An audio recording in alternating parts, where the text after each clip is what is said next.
ओम नमो भगवते वासुदेवाय। शांताकारं भुजगशयनं पद्मनाभं सुरेशं विश्वाधारं गगनसदृशं मेघवर्णं शुभांगं लक्ष्मीकान्तं कमलनयनं योगिभिर्ध्यानगम्यं वन्दे विष्णुं भवभयहरं सर्वलोकैकनाथम्। श्री राम जय जय राम, श्री राम जय जय राम, श्री राम जय जय राम। गरुड़ पुराण के इस 6वें अध्याय में भगवान गरुड़ जी को कथा सुना रहे हैं। देखो गरुड़, इस अध्याय में तुमको मैं ये कहूंगा कि जीव की गर्भावस्था कैसी होती है और जीव की गर्भावस्था में दुख कौन से होते हैं और गर्भ में पूर्व जन्मों की ज्ञान की स्मृति गर्भ को कैसे होती है और जीव द्वारा भगवान विष्णु जी की प्रार्थना कैसे करता है और भगवान से आगे दुष्कर्मों को न करने की प्रतिज्ञा कैसे करता है और भी गर्भवास से बाहर आते ही वैष्णवी माया द्वारा उसका मोहित होना तथा गर्भावस्था की प्रतिज्ञा को भुला देना, यह कैसे हो जाता है जीवन में, इसी के बारे में इस अध्याय में विष्णु जी गरुड़ को बता रहे हैं। तो अध्याय की शुरुआत गरुड़ जी पूछते हैं, कथमुत्पद्यते मातुर जठरे नरकागतः गर्भादि दुःखं यद्भुङ्क्ते तन्मे कथय केशव। नारायण जी आपको प्रणाम।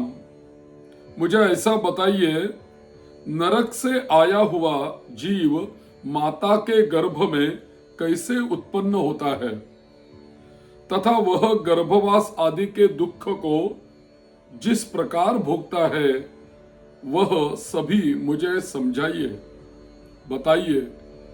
तो भगवान विष्णु कहने लगे। विष्णु जी बोलते हैं, स्त्री पुंसोस्तु प्रसंगेन निरुद्धे शुक्र शोणिते यथा यंजायते मर्त्यस्तथा वक्ष्याम्यहं तव। स्त्री और पुरुष के संयोग से वीर्य और रज के स्थिर हो जाने पर जैसे मनुष्य की उत्पत्ति होती है गर्भ में, मैं तुम्हें कहूंगा। देखो गरुड़, ऋतु मध्ये ही पापानां देहोत्पत्ति ही प्रजायते, इंद्रस्य ब्रह्महत्यास्ति यस्मिन् तस्मिन् दिनत्रये। स्त्री को जब ऋतुकाल प्राप्त हो जाता है, मासिक धर्म प्राप्त हो जाता है, तब आरंभ के ऋतुकाल वाले जो 3 दिन रहते हैं, वो 3 दिन इंद्र को लगी ब्रह्म हत्या का चतुर्थांश रजस्वला स्त्रियों में रहता है। शश्वत काम वरेणाहं हस्तुरीयं जुगुरुः स्त्रियः रजोरूपेण तास्वं हो मासी मासी प्रदृश्यते। स्त्रियों ने यह वर पाकर कि वे सर्वदा पुरुष का सहवास कर सके, ब्रह्महत्या का तीसरा चतुर्थांश स्वीकार किया। उनकी ब्रह्महत्या प्रत्येक महीने में रज के रूप में दिखाई पड़ती है। तो चतुर्थांश रजस्वला स्त्रियों में रहता है। उस ऋतुकाल में ऋतुकाल के मध्य में किए गए गर्भाधान के फलस्वरूप पापात्माओं के देह की उत्पत्ति होती है। रजस्वला स्त्री प्रथम दिन चांडाली कही गई है, दूसरे दिन ब्रह्मघातिनी होती है और तीसरे दिन रजकी कहलाती है, तदनुसार उनमें स्पर्श दोष रहता है। नरक से आए हुए प्राणियों की ये 3 माताएं होती है। दैव की प्रेरणा से कर्मानुरोधी शरीर प्राप्त करने के लिए प्राणी पुरुष के वीर्य का आश्रय लेकर स्त्री के उदर में प्रविष्ट होता है। एक रात्र में वह शुक्राणु कलल के रूप में, 5 रात्रि में बुदबुदी के रूप में और 10 दिन में बेर के समान तथा उसके पश्चात मांसपेशियों से युक्त अंडाकार होता है, अंडाकार हो जाता है। तो देखो यहां ऐसा कहा है गरुड़ पुराण में कि गर्भ धारणा कब होती है, तो इस स्त्रियों का जब ऋतुकाल आता है मास में, उसके पश्चात, ऋतुकाल के पश्चात यदि स्त्री और पुरुष उनका संयोग हो गया तो गर्भधारणा हो जाती है। तो हमारे यहाँ एक गर्भाधान संस्कार भी कहा है। तो गर्भाधान संस्कार में ऋषियों ने ऐसा हमें कहा है कि यदि ऋतुकाल के बाद, यदि 6वें दिन में, 8वें दिन में, 10वें दिन में, 12वें दिन में, यदि सम दिन में यदि संयोग होगा स्त्री और पुरुष का, तो होने वाली संतति ज्यादातर पुरुष जन्म होगा, और विषम दिनों में यदि स्त्री पुरुष का संयोग होगा और यदि गर्भधारणा होगी, यानी कि 7वां दिन, 9वां दिन, 11वां दिन, 13वां दिन, 15वां दिन, यदि इन दिनों में यदि संयोग होगा तो स्त्री की उत्पत्ति ज्यादा हो सकती है। ऐसा तो गर्भाधान संस्कार में ऋषियों ने कहा है। और भी देखो, पहले जो 4 दिन होते हैं वो तो निषिद्ध कहलाए हैं। उन दिनों में स्त्री और पुरुष को संयोग नहीं करना चाहिए। और भी तो यदि संयोग किया और गलती से यदि गर्भधारणा हो गई तो पापी पुरुष ही जन्म लेंगे, ऐसा गरुड़ पुराण में ही बताया है। तो पापी पुरुषों की उत्पत्ति कैसे होती है? निषिद्ध दिनों में यदि स्त्री और पुरुष संयोग करेंगे तो पापी पुरुष ही जन्म लेते हैं।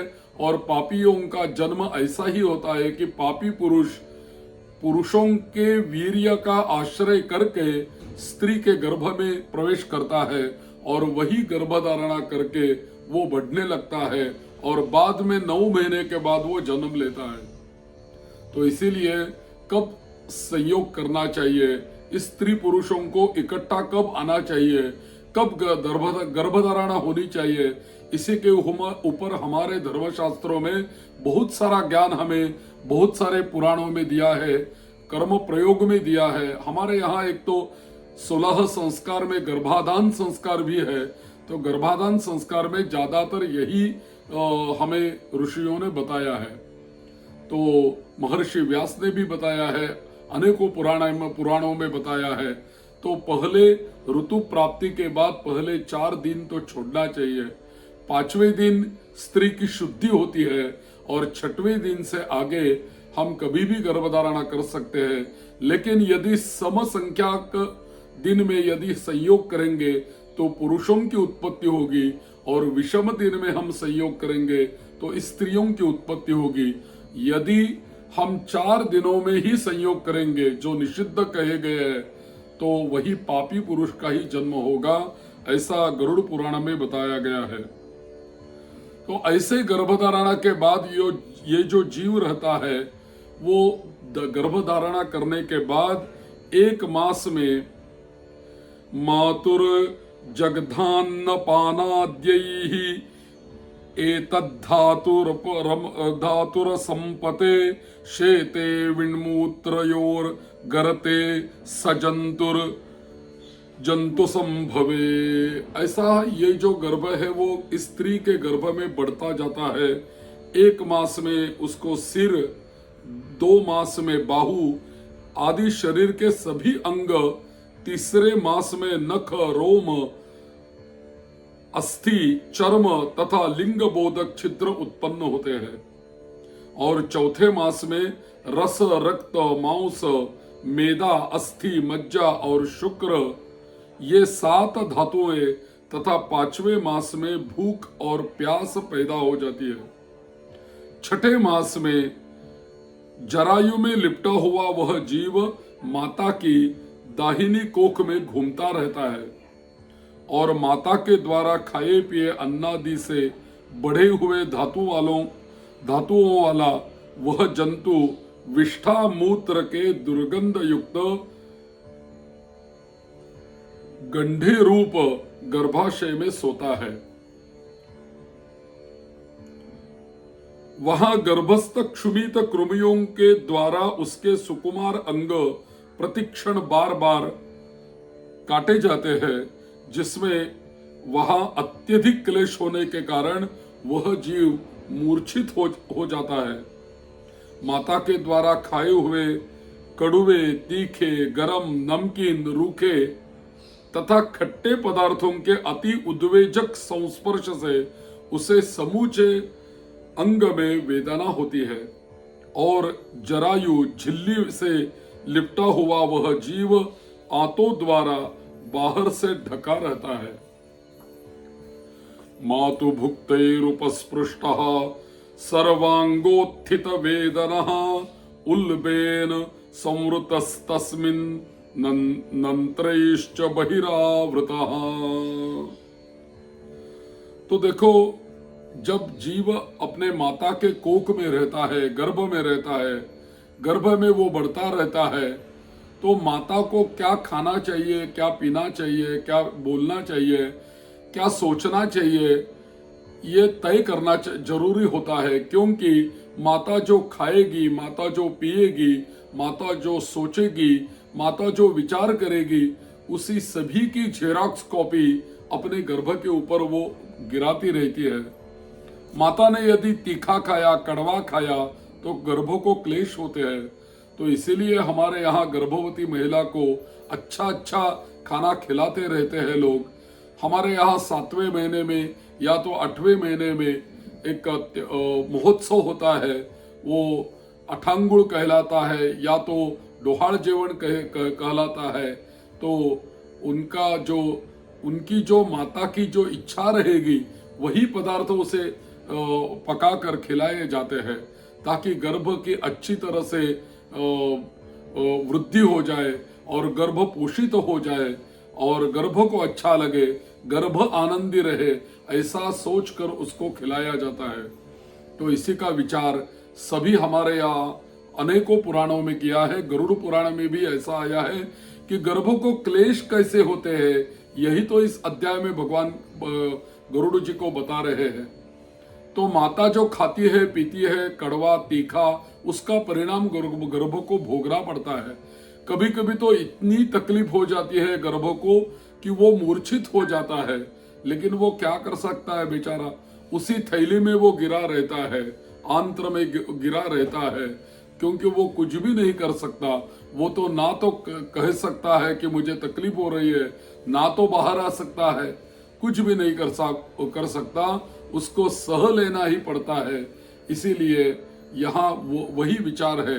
लेकिन यदि प्रारब्ध ही वैसा हो तो माता को वैसे ही खाना पड़ता है और उससे गर्भ को क्लेश होते ही होते हैं। तो उसकी पीठ, गर्दन कुंडलाकार रहती है गर्भ में। इस प्रकार अपने अंगों से चेष्टा करने में असमर्थ होकर वह जीव पिंजरे में स्थित पक्षी की भांति माता की कुक्षी में सिर को दबाए हुए पड़ा रहता है। क्या कर सकता है वो? भगवान की कृपा से अपने सैकड़ों जन्मों का स्मरण करता हुआ वह गर्भस्थ जीव लंबी श्वास लेता रहता है। ऐसी स्थिति में भला उसे कौन सा सुख प्राप्त हो सकता है, बताइए। तो मांस, मज्जा आदि 7 धातुओं के आवरण में आवृत वह ऋषिकल्प जीव भयभीत होकर हाथ जोड़कर विकल वाणी से उन भगवान की स्तुति करता है जिन्होंने उसको माता के उदर में डाला है। 7वें महीने में आरंभ से ही सभी जन्मों के कर्मों का ज्ञान हो जाने पर गर्भस्थ प्रसूति वायु के द्वारा चलित होकर वह विष्ठा में उत्पन्न सहोद उसकी उसी पेट में उत्पन्न अन्य कीड़े की भांति एक स्थान पर ठहर नहीं पाता। तो देखो, जब गर्भ को क्लेश होते रहते हैं गर्भ में, तो जीव क्या करता है, अपने पुराने जन्मों की स्मृति उनको याद करता है, उनको स्मरण करता है, और मैंने पुराने जन्म में कौन से कर्म किए थे, इसलिए मुझे अभी जन्म लेना पड़ रहा है और इसे कोख में आना पड़ रहा है, ऐसा सोच के उनका स्मरण करता रहता है और श्वास लेता रहता है। और भगवान ने ही मुझे इस गर्भ में डाला है, भगवान ने ही मुझे जन्म के लिए भेजा है, तो इससे भगवान ही मुझे छुड़ा सकते हैं, तो हम भगवान की क्यों प्रार्थना न करें। ऐसा सोचकर वही गर्भ में वो गर्भस्थ शिशु, वो उनके हाथ तो ऐसे जुड़े रहते हैं, तो ऐसे अवस्था में भगवान की प्रार्थना करने लगता है कि देखो भगवान, मुझे इससे छुड़ाओ, मुझे अभी जन्म नहीं चाहिए, मुझे जन्म नहीं लेना है, मुझे ये देह नहीं चाहिए, मुझे तो आपके पास ही रखो, मुझे मुक्ति चाहिए। लेकिन आपने मुझे यहाँ भेजा है, तो मैं कैसा जन्म ले लूं, मुझे तो यहाँ बहुत तकलीफ हो रही है। यही सब चिंताएं वह गर्भ भगवान के पास व्यक्त करता रहता है। तो जीव भगवान की प्रार्थना कैसी करता है, देखो, श्रीपतिम जगदाधार मशुभक्षय कारकम व्रजामि शरणं विष्णुम शरणागत वत्सलम। जीव कहता रहता है कि हे लक्ष्मीपति, जगत के आधार, अशुभ का नाश करने वाले तथा शरण में आए हुए जीवों की प्रतिवात्सल्य रखने वाले भगवान विष्णु की मैं शरण में जाता हूं। त्वन्माया मोहितो देहे तथा पुत्र कलत्र के अहम ममाभिमानेन गतोहन्नाथ संसृतिम कृतं परिजनस्यार्थे मया कर्म शुभाशुभम् एकाकी तेन दग्धोऽहं गतास्ते फलभागिनः यदि योऽन्याः प्रमुच्येऽहं तत्स्मरिष्ये पदं तव तमुपायं करिष्यामि येन मुक्तिं व्रजाम्यहम्। विण्मूत्रकूपे पतितो दग्धोऽहं जठराग्निना इच्छन्नीतो विवसितुं कदा निर्यास्यते बहिः येन दृश्यं मे विज्ञानं दत्तं दीनदयालुना तमेव शरणं यामि पुनर्मे मास्तु संसृतिः न च निर्गन्तुमिच्छामि बहिर्गर्भात् कदाचन यत्र यातस्य मे पापकर्मणा दुर्गतिर्भवेत् तस्मादत्र महद्दुःखे स्थितोऽपि विगतक्लमः उद्धरिष्यामि संसारात् आत्मानन्ते पदाश्रयः। हे नाथ, हे भगवान, आपकी माया से मोहित होकर मैं देह में अहम भाव तथा पुत्र और पत्नी आदि में ममत्व भाव के अभिमान से जन्म मरण के चक्कर में फंसा हूं। मैंने अपने परिजनों के उद्देश्य से शुभ और अशुभ कर्म किए हैं, किंतु अब मैं उन कर्मों के कारण अकेला जल रहा हूं। उन कर्मों के फल भोगने वाले पुत्र कलत्रादि मेरे से अलग हो गए हैं। यदि इस गर्भ से निकालकर मैं बाहर आऊं तो फिर आपके चरणों का ही स्मरण करूंगा और ऐसा उपाय करूंगा जिससे मुक्ति प्राप्त कर लूं। विष्ठा और मूत्र के कुएं में गिरा हुआ तथा जठराग्नि से जलता हुआ एवं यहाँ से बाहर निकलने की इच्छा करता हुआ मैं कब बाहर निकल पाऊंगा मुझे पता नहीं। जिस दीन दयालु परमात्मा ने मुझे इस प्रकार का विशेष ज्ञान दिया है, मैं उन्हीं की शरण में आता हूँ, उन्हीं की शरण ग्रहण करता हूँ, जिससे मुझे पुनः संसार चक्कर में न आना पड़े। अथवा मैं माता के गर्भ से कभी भी बाहर जाने की इच्छा नहीं करता, क्योंकि बाहर जाने पर और भी मुझे दुख हो सकता है और बाहर जाने पर पाप कर्मों से पुनः मेरी दुर्गति हो सकती है। दुर्गति हो ही जाएगी, इसलिए यहाँ बहुत दुख की स्थिति में रहकर भी मैं खेद रहित होकर आपके चरणों का आश्रय लेकर संसार से अपना उद्धार कर लूंगा। ऐसी प्रार्थना वो गर्भ शिशु करता रहता है। तो भगवान क्या कहते हैं? भगवान कहते हैं, देखो, भगवान उवाच एवं कृतमतिर्गर्भे दशमास्य स्तुवन् ऋषि सद्यः क्षिपत्यवाचीनं प्रसूत्यै स्मृति मारुतः प्रसूत्यै सूति मारुतः। इस प्रकार की बुद्धि वाले एवं स्तुति करते हुए 10 मास के ऋषिकल्प उस जीव को प्रसूति वायु प्रसव के लिए तुरंत नीचे की ओर धकेलता है और वह आतुर जीव सिर नीचे करके गिराया जाता है और वह जीव अत्यंत कठिनाई से बाहर निकलता है और श्वास भी नहीं ले पाता है, स्मृति भी नष्ट हो जाती है और पृथ्वी के ऊपर विष्ठा और मूत्र के बीच गिरा हुआ वह जीव मल में उत्पन्न कीड़े की भांति मल में उत्पन्न कीड़े की भांति चेष्टा करता है और विपरीत गति प्राप्त करके ज्ञान नष्ट हो जाने के कारण अत्यधिक रुदन करने लगता है।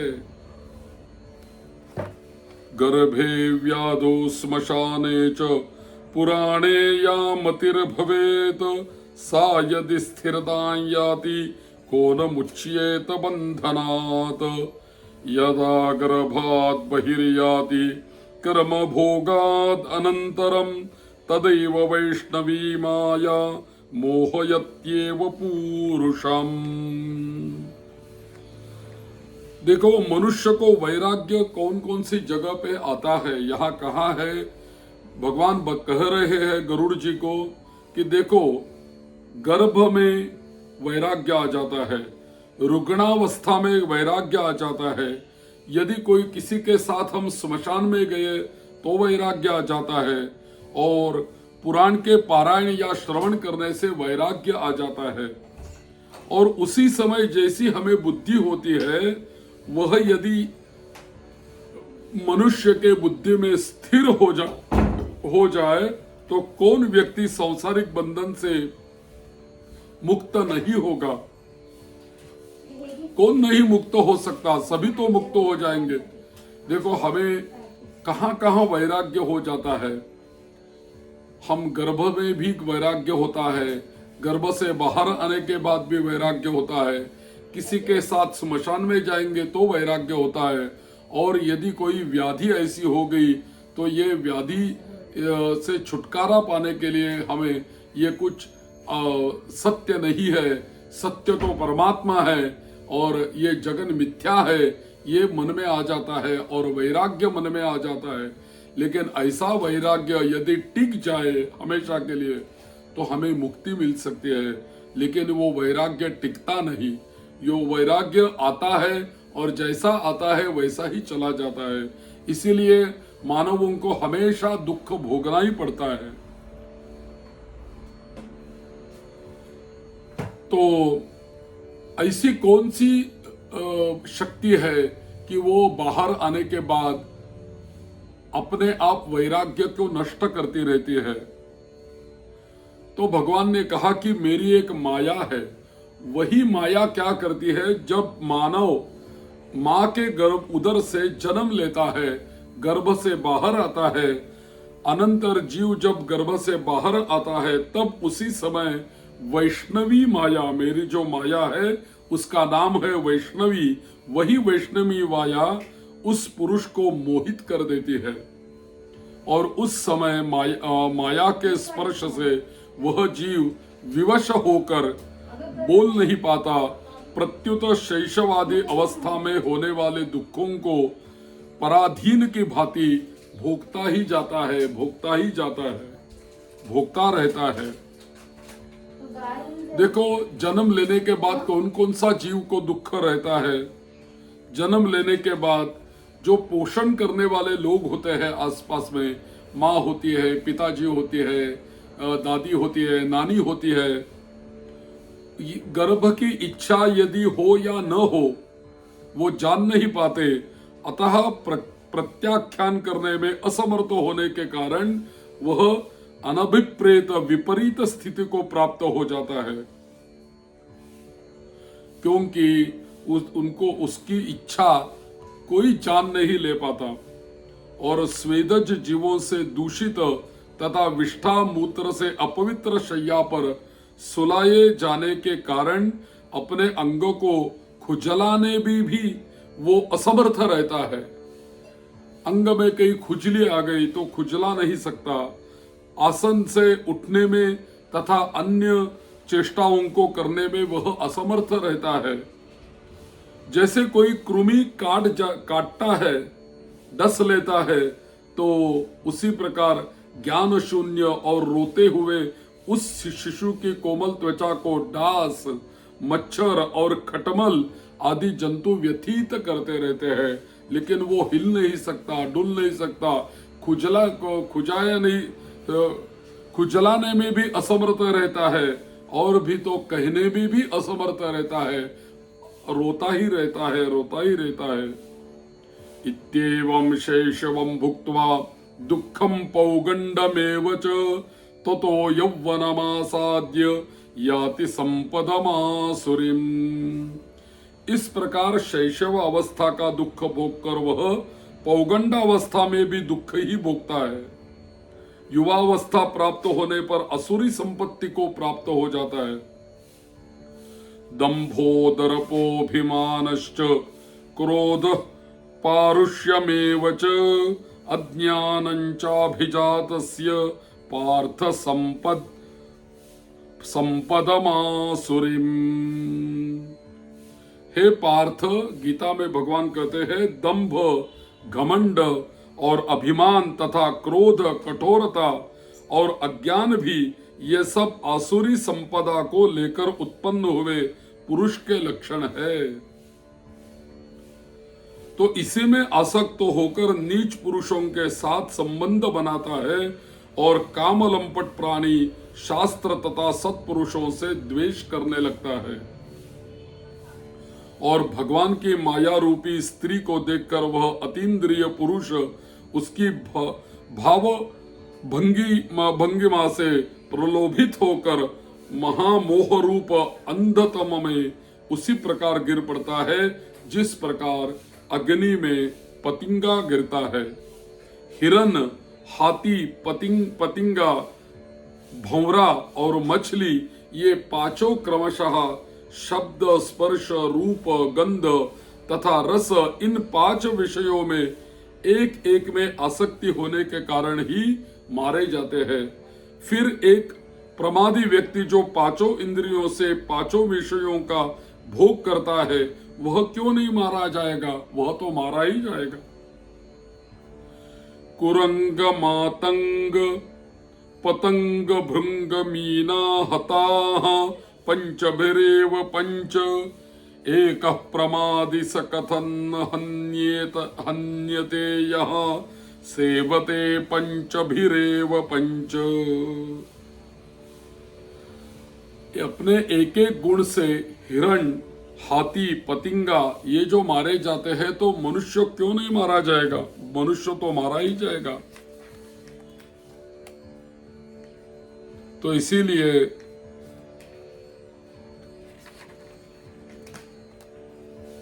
एक एक जो यानी को शब्द है, स्पर्श है, रूप है, रस है, गंध है, इनके पीछे भागने से मनुष्य का पतन ही होता है। जैसे कि यहाँ एक उदाहरण में बता रहे हैं भगवान कि जैसे शब्द के पीछे चलने से हिरण की मौत हो जाती है, तो देखो हिरण को मारने वाला जो शिकारी लोग होते हैं वो कोई आवाज करते रहते हैं, गाते रहते हैं, या तो बांसुरी बजाते रहते हैं, तो वो श्रवण करते करते हिरण वहां पहुंच जाता है जहां वो बाण लगा के बैठे रहते हैं। जैसे ही हिरण आगे आता है तो वो बाण चलाते हैं, हिरण की मौत हो जाती है। हाथी को क्या रहता है, स्पर्श का बहुत लोभ रहता है, तो इसीलिए हाथी को पकड़ने के लिए एक हथीनी को वो खड़ा कर देते हैं। वो तो झूठी हथीनी होती है, लेकिन उसी का स्पर्श करने के लिए हाथी वहां पहुंच जाता है और वो पकड़ में आ जाता है और आगे पूरी जिंदगी उसको मानवों की सेवा करनी पड़ती है। तो केवल स्पर्श से हाथी का पतन होता है, केवल शब्द से हिरण का पतन हो जाता है, और जो पतिंगा होता है वो दिए की ओर आकर्षित होता रहता है, और इतना आकर्षित होता है कि वो दिए की जोत में जाके वही मरता है। तो रूप के लिए पतिंगा का पतन होता है, और भौरा जो होता है वो भौरा भी बंधन में पड़ जाता है। मछली जो होता है वो रस इस विषयों के पीछे चलती है, और मछली को पकड़ने के लिए कोई तो रस लगाते हैं अकड़ी को और पानी में डालते हैं, तो उसको खाने के लिए मछली दौड़ते आती है, लेकिन पकड़ने लगती है तो अकड़ी उसके गले में अटक जाती है और मछली पकड़ में आती है। तो रस के भांति मछली का पतन होता है, स्पर्श के भांति हाथी का पतन होता है, शब्द के भांति हिरण का पतन होता है, और रूप के भांति पतंगा का पतन होता है।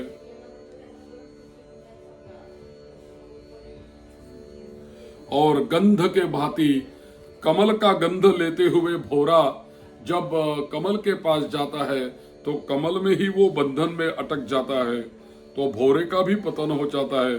तो हमेशा मानवों को हमेशा इन गुणों से बच के रहना चाहिए, इनके पीछे पीछे जाना नहीं चाहिए।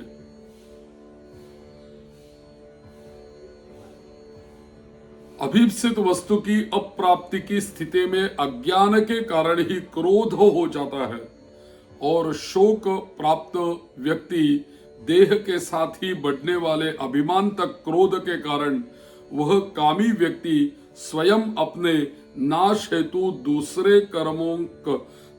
दूसरे कामी से शत्रुता कर लेता है। इस प्रकार बलशाली अन्य कामी जनों के द्वारा वह वैसे ही मारा जाता है जैसे किसी बलवान हाथी से दूसरा हाथी मारा जाता है। इस प्रकार जो मूर्ख अत्यंत दुर्लभ मानव जीवन को विषयासक्ति के कारण व्यर्थ में नष्ट कर लेता है, उससे बढ़कर पापी और कौन होगा, बताइए गरुड़ जी। जाति शतेषु लभते भुवि मानुषत्वम् तत्रापि दुर्लभतरं खलु भो द्विजत्वम् यस्तन्न पालयति लालयतीन्द्रियाणि तस्यामृतं क्षरति हस्तगतं प्रमादात् ततस्तां वृद्धतां प्राप्य महाव्याधि समाकुलः मृत्युं प्राप्य महद्दुःखं नरकं याति पूर्ववत्। सैकड़ों योनियों को पार करके पृथ्वी पर दुर्लभ मानव योनि प्राप्त होती है, और मानव शरीर प्राप्त होने पर भी द्विजत्व की प्राप्ति होती है, और द्विजत्व की प्राप्ति उससे भी अधिक दुर्लभ है। अति दुर्लभ द्विजत्व को प्राप्त कर जो व्यक्ति द्विजत्व की रक्षा के लिए अपेक्षित धर्म कर्मानुष्ठान नहीं करता, केवल इंद्रियों के तृप्ति में ही प्रयत्नशील रहता है, उसके हाथ में आया हुआ अमृत स्वरूप वह अवसर उसके प्रमाद से नष्ट हो जाता है। इसके बाद वृद्धावस्था को वो प्राप्त होता है और वृद्धावस्था प्राप्त करके महान व्याधियों से व्याकुल होकर मृत्यु को प्राप्त करके वह पूर्ववत महान दुखपूर्ण नरक में जाता है। इस प्रकार जन्म मरण के हेतुभूत कर्म पाशों से बंधे हुए वे पापी मेरी माया से विमोहित होकर कभी भी वैराग्य को प्राप्त नहीं कर पाते, वैराग्य को प्राप्त नहीं करते। हे तार्क्ष्य, इस प्रकार मैंने तुम्हें अंत्येष्टि कर्म से हीन पापियों की नरक गति बताई। अब आगे और क्या सुनना चाहते हो, बताइए। इति श्री गरुड़ पुराणे सारोद्धारे पाप जन्मादि दुख निरूपण नाम षष्ठोऽध्यायः। श्री राम जय राम जय जय राम, श्री राम जय राम जय जय राम, श्री राम जय राम जय जय